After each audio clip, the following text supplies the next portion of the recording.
많은 사람들이 불확실한 미래 때문에 불안하고 두려워합니다. 문제는 예수님을 믿지 않는 사람들뿐만 아니라 많은 그리스도인들도 마찬가지라는 거예요. 그리스도인들이 두려워하는 이유는 나를 향한 하나님의 뜻이 무엇인지, 내가 지금 하나님의 인도를 잘 따르고 있는 건지 모르겠어서 그런 경우가 많습니다. 하나님의 인도하심에 대해서 흔히 이렇게 생각을 합니다. 하나님께서 내게 이렇게 말씀하셨다라고 할 만한 특별하고 구체적인 체험이 있어야 하나님의 인도를 받은 거라고.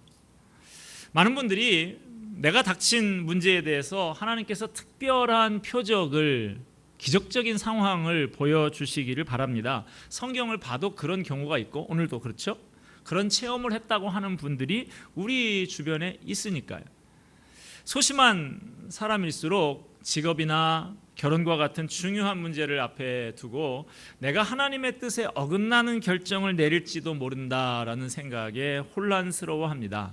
그 결과 나는 하나님의 뜻대로 산다라는 확신을 가지고 살지 못하고 무기력한 삶을 살기도 합니다.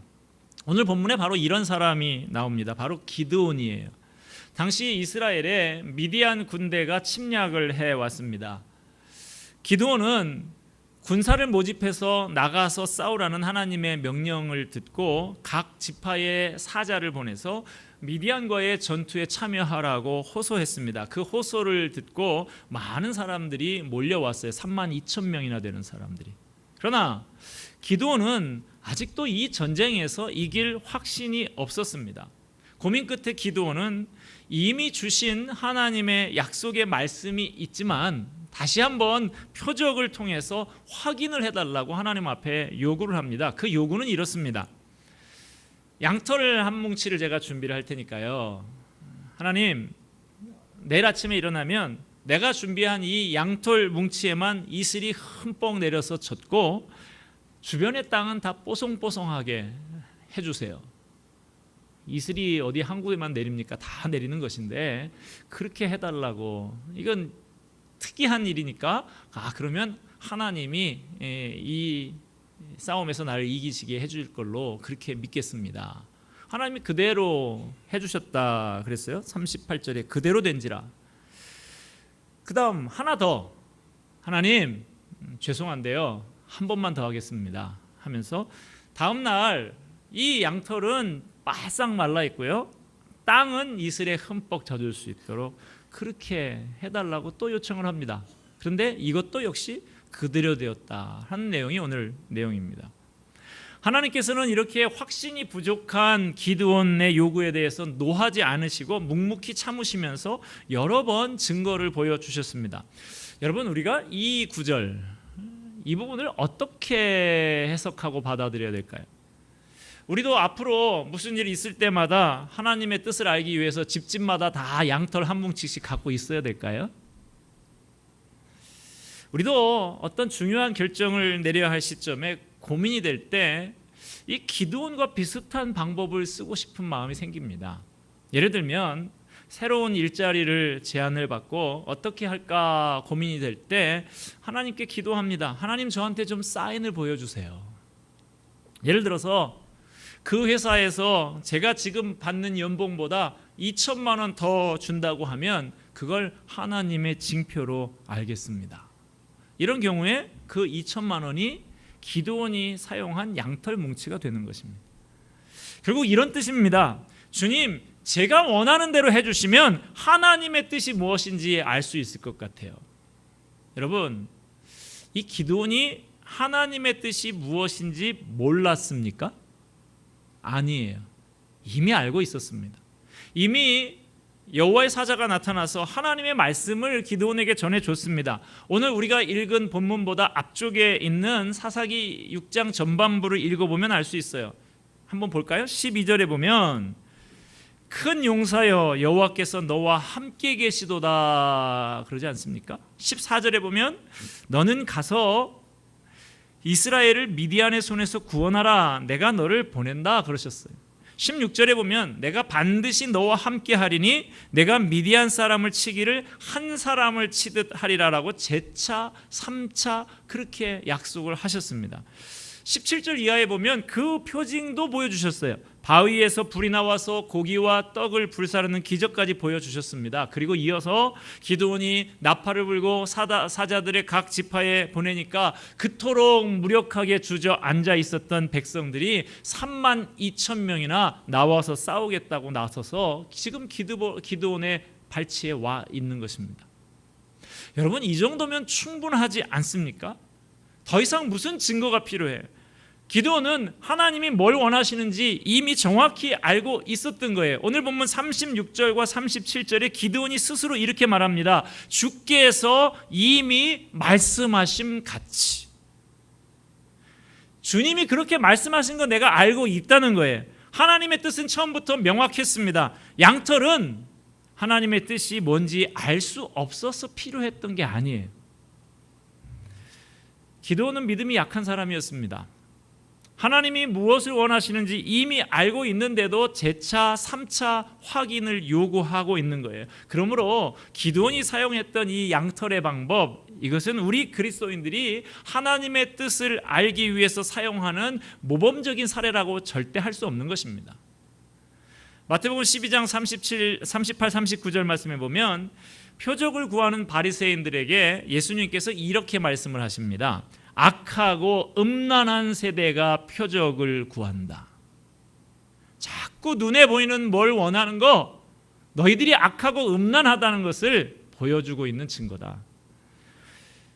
예수님은 부활을 믿지 못하면서 내 눈, 내 손으로 직접 확인해야 믿겠다고 했던 제자 도마에게 너는 나를 본고로 믿느냐? 보지 못하고 믿는 자들이 복되다라고 말씀하셨습니다. 믿음에도 수준이 있습니다. 주님 먼저 보여주세요. 먼저 봐야 믿겠습니다 하는 것은 낮은 수준의 믿음이고요.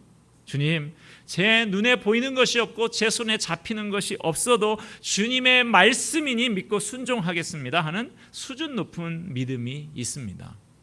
제가 하나님의 뜻을 행하기 전에 먼저 하나님께서 제가 요구하는 조건들을 맞춰주셔야 합니다. 이렇게 요구하는 믿음은 결코 수준 높은 믿음이 아닙니다. 연약한 믿음인 것이죠.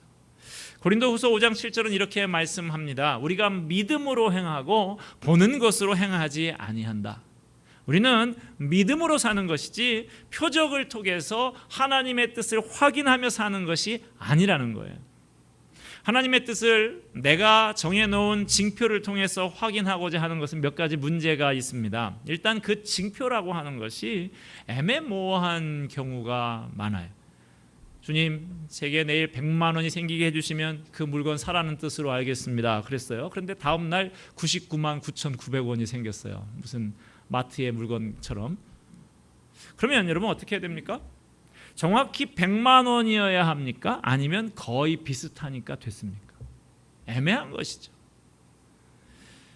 그 회사의 인쇄과에서 제게 2시에서 3시 사이에 전화가 오면 그 회사로 가라는 뜻으로 알겠습니다 하고 기도했는데 전화가 와요?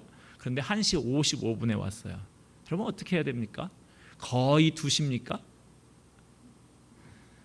징표를 통해서 하나님의 뜻을 시험하려고 하는 것은 결국 하나님을 내가 정해놓은 틀에다가 가두고 제한하려고 하는 것입니다.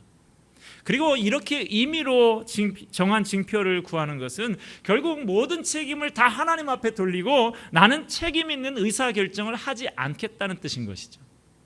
심지어 이미 어떤 결정을 내리고 나서도 이것이 혹시 하나님의 뜻이 아니면 어떻게 하나 하며 조마조마하는 경우도 제가 종종 봅니다. 특히 다른 것도 아니고 이미 결혼한 사람이 결혼에 대해서 이런 생각을 갖는 경우도 있어요. 아니 이제 와서 어쩌자는 것입니까? 저 자매가 하나님이 뜻한 자매가 아닌데 지금 결혼해서 애 낳고 살고 있으니 나는 어떡하지? 이런. 물론 하나님의 뜻과 인도하심에 민감하고 그 뜻을 따라 살려는 마음을 갖는 것까지는 좋아요. 그러나 자칫 잘못하면 그것은 하나님께서 우리에게 주신 자유와 건전한 판단력을 포기하는 것일 수도 있습니다. 여러분 어느 정도까지 하나님의 뜻을 찾으실 건가요? 여러분 오늘 아침에 교회 나오실 때, 집에서 나오실 때 왼쪽 신발을 먼저 신는 것이 하나님의 뜻일까요? 오른쪽 신발을 먼저 신는 것이 하나님의 뜻일까요? 그거는 생각도 안 해보셨잖아요. 우리가 스스로 판단하고 결정을 내려야 됩니다. 우리가 집을 사고 파는 결정을 할 때 하늘에 하나님께서 구름 모양이 오케이 이렇게 띄워주실 때까지 기다리면서 계약서에 도장 안 찍을 수 없다는 말입니다. 아무리 기도하고 성경 공부를 하고 상담을 받아도 여전히 내가 결정을 내리고 결단해야 하는 순간은 있는 것입니다. 그것을 하나님께서 대신 떠맡아 주시지 않아요. 조금씩 정도는 다르지만 누구나 하나님의 뜻과 인도하심에 대해서 고민들을 합니다. 하나님의 뜻, 하나님의 인도하심 어떻게 분별할 수 있을까요? 이런 고민들에 대해서 신앙 선배들이 알려주는 방법이 있는데 흔히 항구법이라고 하는 방법인데요. 배가 항구에 안전하게 들어가려고 하면 공항에서 비행기도 마찬가지죠. 항구에 여러 개의 등불을 켜놓고 그게 일직선으로 쫙 맞으면 그 길로 들어가면 제대로 들어가는 것이죠. 하나님의 뜻을 발견하는 원리도 이와 비슷해서 하나님께서 보여주시는 여러 개의 등불들이 있는데 이 등불들이 모두 일치하면 하나님의 인도하심이라고 생각해도 좋다는 것입니다. 보통 4가지의 등불을 이야기하는데요. 하나님의 뜻과 인도하심을 발견하는 첫 번째 등불은 성경입니다. 우리는 하나님의 말씀인 성경을 통해서 하나님의 뜻을 알 수가 있어요. 성경에 보면 명확하게 하나님의 뜻이라고 적혀 있는 구절들이 몇 구절 있습니다. 요한복음 6장 40절 보면 내 아버지의 뜻은 아들을 보고 믿는 자마다 영생을 얻는 이것이니, 데살로니가전서 4장 3절에 보면 하나님의 뜻은 이것이니 너희의 거룩함이라 곧 음란을 버리고, 데살로니가전서 5장 16절에서 18절 항상 기뻐하라 쉬지 말고 기도하라 범사에 감사하라 이는 그리스도 예수 안에서 너희를 향하신 하나님의 뜻이니라. 베드로전서 3장 17절 선을 행함으로 고난받는 것이 하나님의 뜻일진데, 이렇게 명확하게 이것이 하나님의 뜻이다라고 있는 것은 기도해 볼 필요도 없습니다. 항상 기뻐하는 것이, 이런 상황에서도 기뻐하는 것이 하나님의 뜻일까요? 물을 필요가 없습니다. 써 있습니다. 하나님의 뜻이라고. 이처럼 하나님의 뜻은 기록된 계시인 성경 말씀 안에 있습니다. 성경을 읽고 묵상하면 하나님의 뜻을 알 수가 있어요. 그런데 조심할 것이 있습니다. 예를 하나 들어보면 전에 언젠가 말씀드린 적도 있는 것 같은데, 어떤 청년이 예수님을 영접하고 새 신자가 됐어요. 이제 새 사람 돼서 하나님이 기뻐하시는 삶을 살아야지 결심을 합니다. 내가 하나님의 뜻이라면 절대로 순종하고 아니라면 죽어도 안 하겠다라고 결심을 해요. 그런데 막상 하나님의 뜻이 뭔지, 하나님이 뭘 기뻐하시는지 잘 모르겠는 거예요. 왼쪽으로 가야 할지 오른쪽으로 가야 하나님이 기뻐하실지, 택시를 타는 것을 기뻐하실지 버스를 타는 것을 기뻐하실지, 검정 옷을 입어야 할지 흰 옷을 입어야 할지, 김양과 사귀어야 될지 이양과 사귀어야 될지. 그래서 먼저 믿은 친구에게 물었더니 그 친구가 이렇게 말을 합니다. 성경을 봐. 집에 와서 하나님 저한테 말씀해 주세요. 기도한 다음에 성경을 열어서 소위 말하는 핑거 포인팅을 합니다. 딱 찍었어요. 이걸 다 할 수는 없잖아요. 그래서 이거 오늘 나에게 주시는 말씀이다 그러고 딱 찍었어요. 그랬더니 마태복음 27장 5절이 나옵니다. 스스로 목매어 죽은지라. 하나님 이건 제가 잘못 찍은 것 같습니다. 다시 한번 하겠습니다. 딱 찍었어요. 누가복음 10장 37절 너도 이와 같이 하라. 하나님 한 번만 더 하겠습니다. 요한복음 13장 27절 내 하는 일을 속히 하라. 무슨 말씀 드리려고 하는지 아시겠어요? 이 얘기가 뭘 의미하는지. 성경에서 하나님이 말씀하시는 삶의 원리를 찾으려고 해야지 성경을 가지고 점치려고 하면 안 된다는 거예요. 몇 천 년 전에 기록된 말씀 아닙니까? 이 성경 말씀이 지금 2017년 7월 16일 날 여기 살고 있는 내 상황에 딱 맞춰서 점치듯이 그렇게 알려주려고 기록된 것이 아니라는 거예요. 그러므로 우리가 의사결정을 할 때 이것이 성경적인 것인가 라고 스스로 판단하고 적용해야 한다는 것입니다. 담배를 피우는 것이 하나님의 뜻인가 아닌가, 팔굽혀펴기를 하루에 50개씩 하는 것이 하나님의 뜻인가 아닌가, 아무리 성경을 뒤져보십시오. 안 나옵니다. 성경이 기록될 당시에 담배 없었거든요. 그러나 우리는 우리의 몸을 건강하게 돌보는 것이 하나님의 뜻이라는 것을 성경을 통해서 알 수가 있어요. 너희 몸을 거룩한 산 제물로 드려라. 너희 몸은 하나님의 성전이라는 말씀이 있지요. 이런 구절들을 통해서 우리는 우리의 몸이 거룩한 것이고 몸에 해로운 것을 삼가고 건강하게 돌보는 것이 하나님의 뜻에 부합한다라고 하는 원리를 알 수가 있는 것이죠. 이처럼 성경에 나오는 하나님의 뜻은 지금 내가 처한 상황에 대해서 직접적으로 이래라 저래라 시시콜콜 지시하는 경우보다는 성경이 가지고 있는 가치와 원리와 모범을 보여주는 것입니다.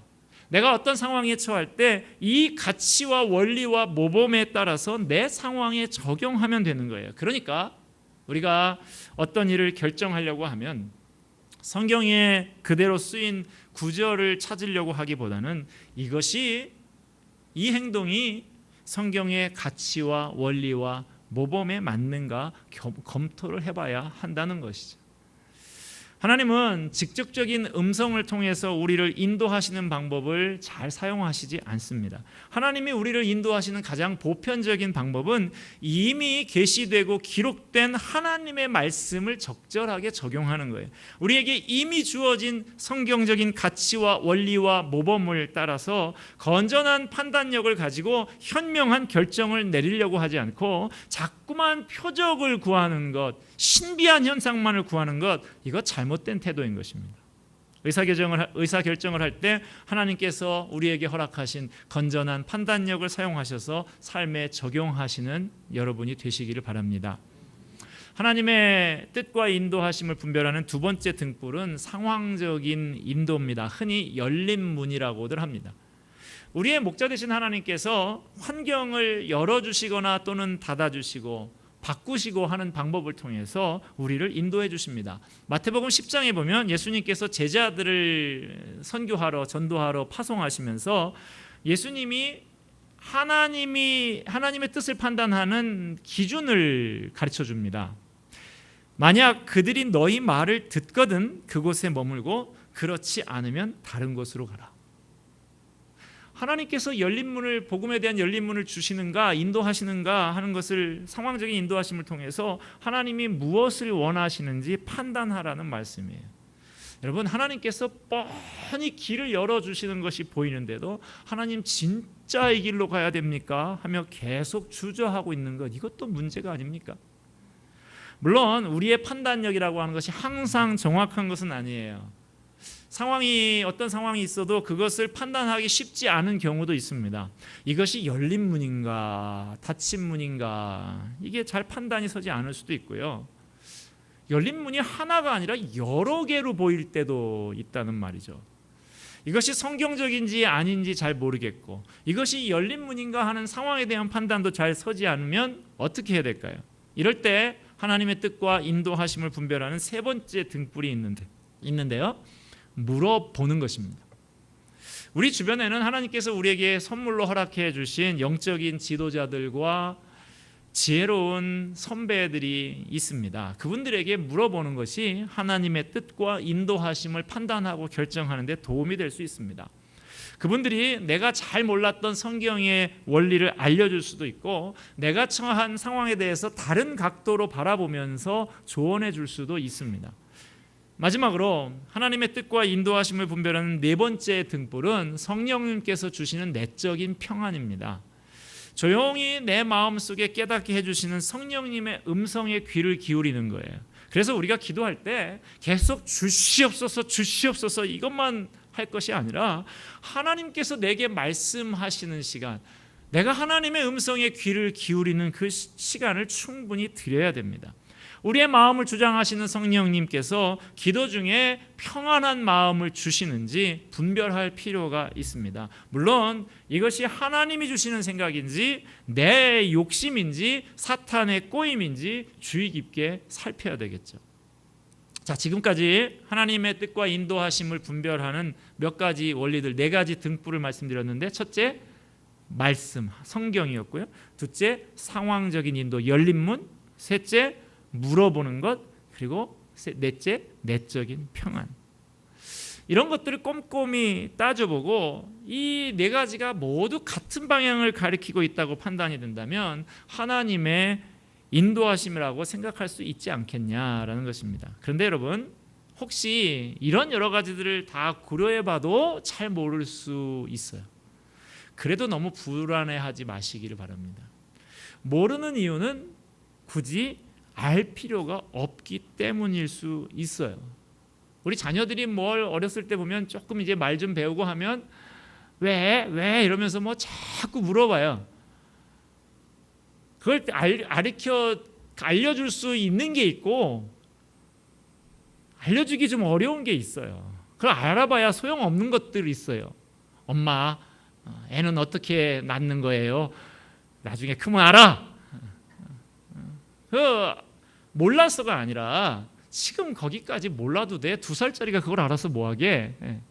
이거 알려주기가 좀 그런 것이죠. 알 때가 되면 알게 될 것입니다. 하나님의 뜻이 오직 하나뿐인 것이 아니고 여러 개일 수도 있어요.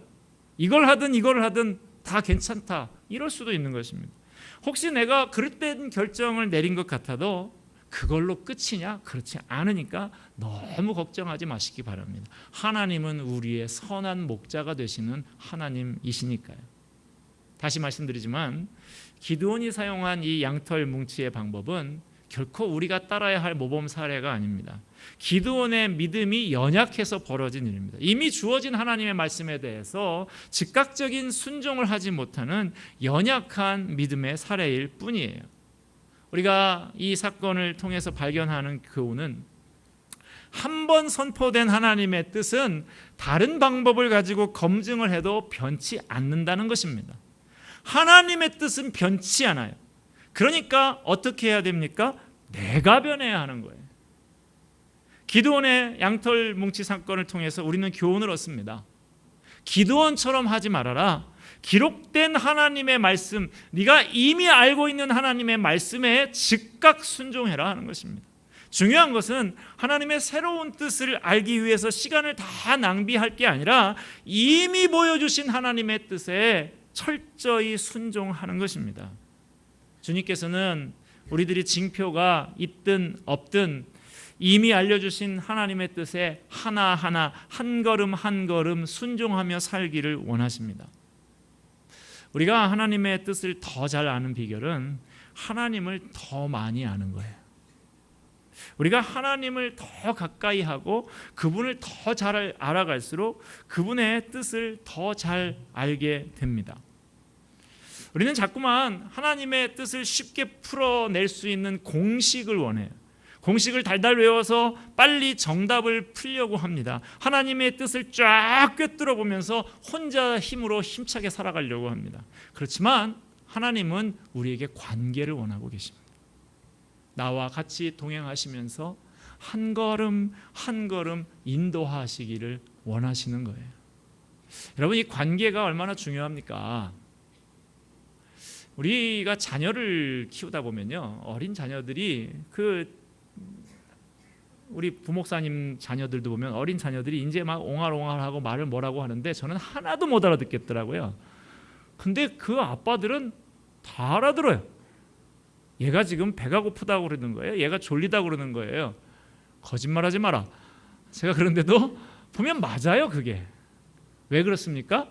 날마다 그 아이를 대하고 이런 상황에서는 이런 식으로 옹알을 했다라는 것을 그 관계가 형성이 된 부모만이 그것을 알아듣는 것이죠. 어른들도 마찬가지입니다. 저 전라도 사람들 보면 거시기가 거시기한데 거시기야 그래도 다 알아들어요. 경상도 사람들도 있더라고요. 좀 다 단 한 단어인데 행동들을 다 합니다. 알아듣습니다. 뭐예요? 저같이 서울서 나서 서울에서 평생을 살아왔던 이런 사람들은 그런 거시기 좀 뭐 이런 거를 잘 접하지 못했다는 말이죠. 그런 상황 눈치 이런 것을 통해서 관계가 형성이 되어 있으니까 오랜 경험 속에서 탁탁 알아듣는 것입니다. 하나님도 바로 우리에게 그것을 원하시는 것이죠. 성경에 다 써 있으면 뭐예요? 이 날마다 성경을 묵상하고 기도하면서 이것을 통해서 나에게 말씀하시는 성령의 음성을 듣는 훈련이 안 돼 있으면 하나님이 해도 어로 들리는데 이걸 어떻게 하는 것입니까? 중요한 것은 하나님의 인도를 받을 준비가 되어 있느냐 하는 것입니다. 하나님이 인도하시면 어디든지 갈 마음이 있느냐 하는 것이 중요합니다. 순한 양처럼 목자를 따라갈 마음이 있느냐는 거예요. 아까 시작하면서도 예배 시작할 때도 찬양을 불렀고 이 끝에도 또 부를 건데 주님 말씀하시면 내가 나아가리다. 주님 뜻이 아니면 내가 멈춰서리라. 여러분 하나님이 가라고 하면 가고 멈추라면 멈출 마음 갖고 계십니까? 그렇다고 하면 안심해도 됩니다. 나머지는 하나님의 몫입니다. 하나님은 실수가 없으시고 실패가 없는 분이십니다. 불안해하지 마십시오. 두려워하지 마십시오. 하나님께서 그 선하심과 인자하심으로 반드시 우리의 삶을 인도해 주실 것입니다. 그 선하고 인자하신 주님, 신실하신 주님을 신뢰하면서 담대하게 주님의 길을 한 걸음 한 걸음 따르기로 결단하며 날마다 기쁘게 믿음의 길을 걸어가는 저와 여러분이 되기를 바랍니다. 기도하겠습니다.